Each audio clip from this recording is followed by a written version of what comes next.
Dito muna tayo sa ating food for the soul and food for the spirit.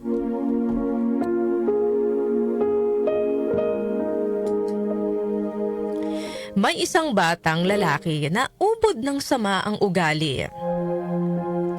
Madali po siyang magalit kahit sa simpleng bagay lang.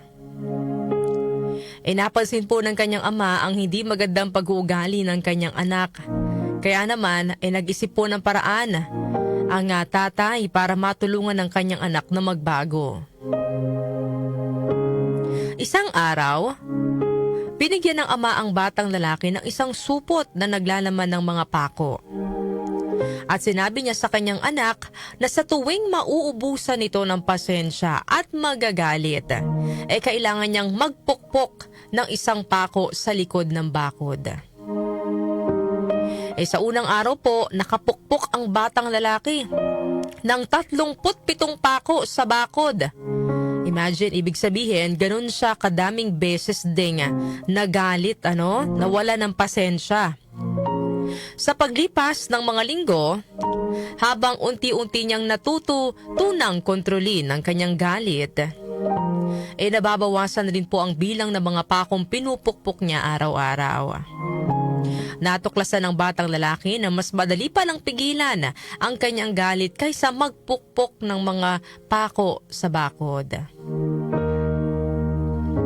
Dumating po ang araw na naiiwasan na niyang magalit, lalo na po sa mga simpleng bagay. At syempre, proud niya itong sinabi sa kanyang ama. Natuwa naman po ang kanyang ama at sinabi naman niya sa kanyang anak na sa bawat araw na mapipigilan niya ang kanyang galit. Ito naman ngayon yung challenge ng tatay sa kanyang anak, Ngayon kaya niya nang kontrolin yung kanyang galit.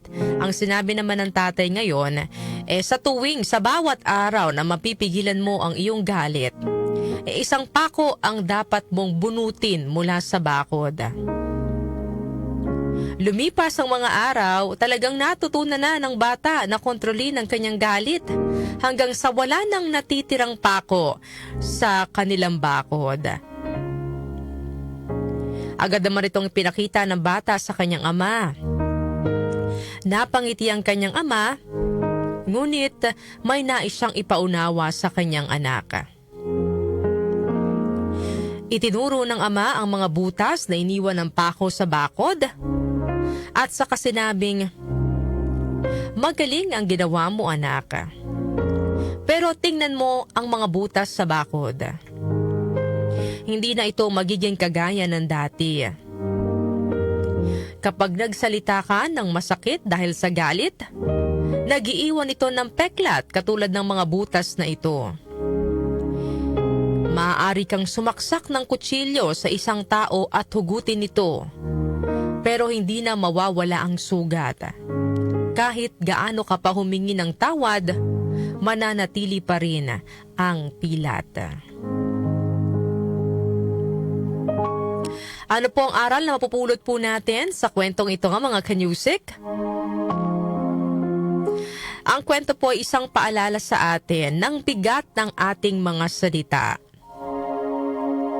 Madalas kapag tayo po ay nagagalit, hindi natin iniisip ang bigat ng ating sinasabi.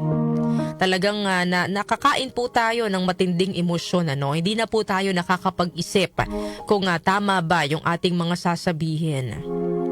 Subalit, tulad po ng bakod na napuno ng mga butas, kahit tatanggal na ang mga pako, ganun din po ang puso ng taong nasaktan natin.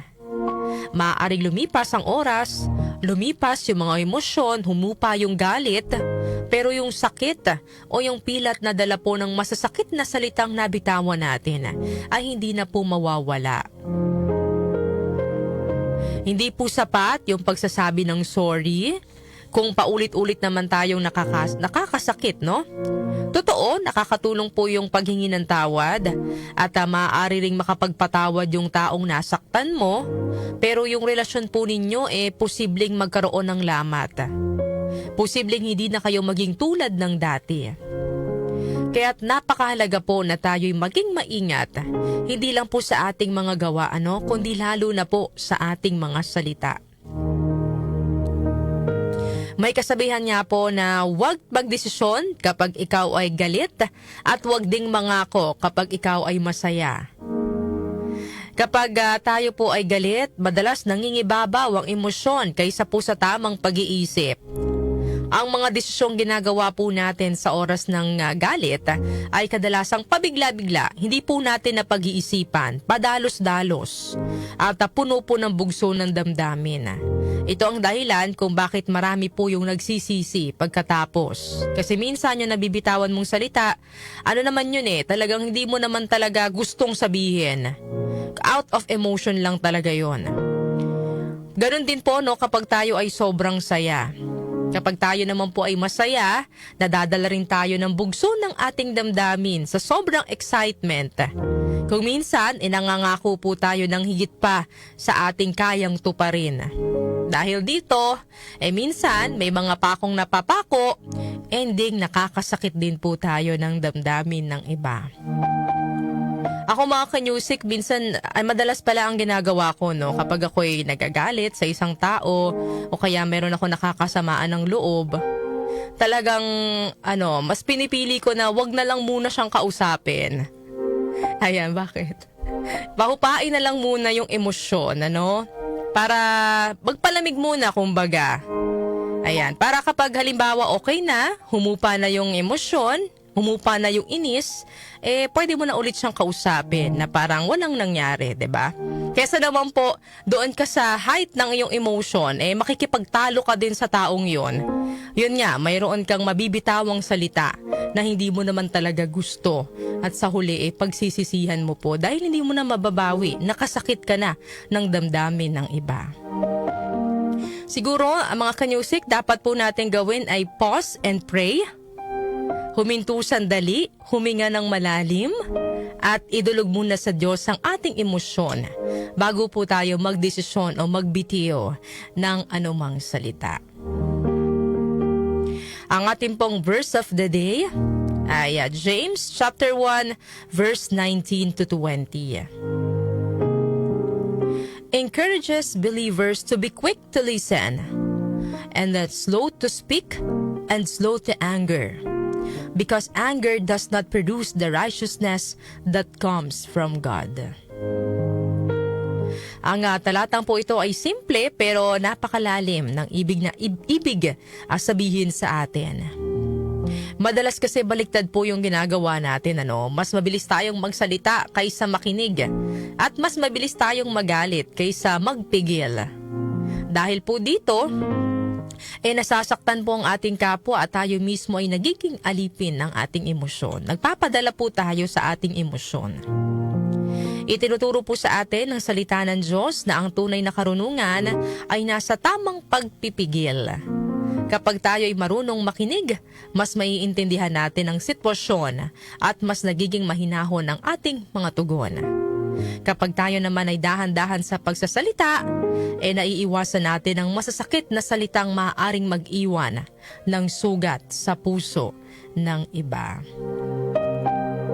Kayo mga kanyusik, ayan, ito po yung katanungan na pwede nyo rin pong bigyan ng inyong sariling reflection. Kung meron po kayong gustong idagdag sa ating Food for the Soul, welcome po sa ating programa, Papaano po ninyo hinahandle ang inyong emotion? Siyempre, tao lang din naman po tayo, mga kanyusik, nadadala din po ng ating emosyon, lalo na po ng galit. Pero papaano nyo po ito kinokontrol para maiwasang makasakit ng inyong kapwa? Yan po ang ating Food for the Soul and Food for the Spirit ngayong araw po ng Wednesday.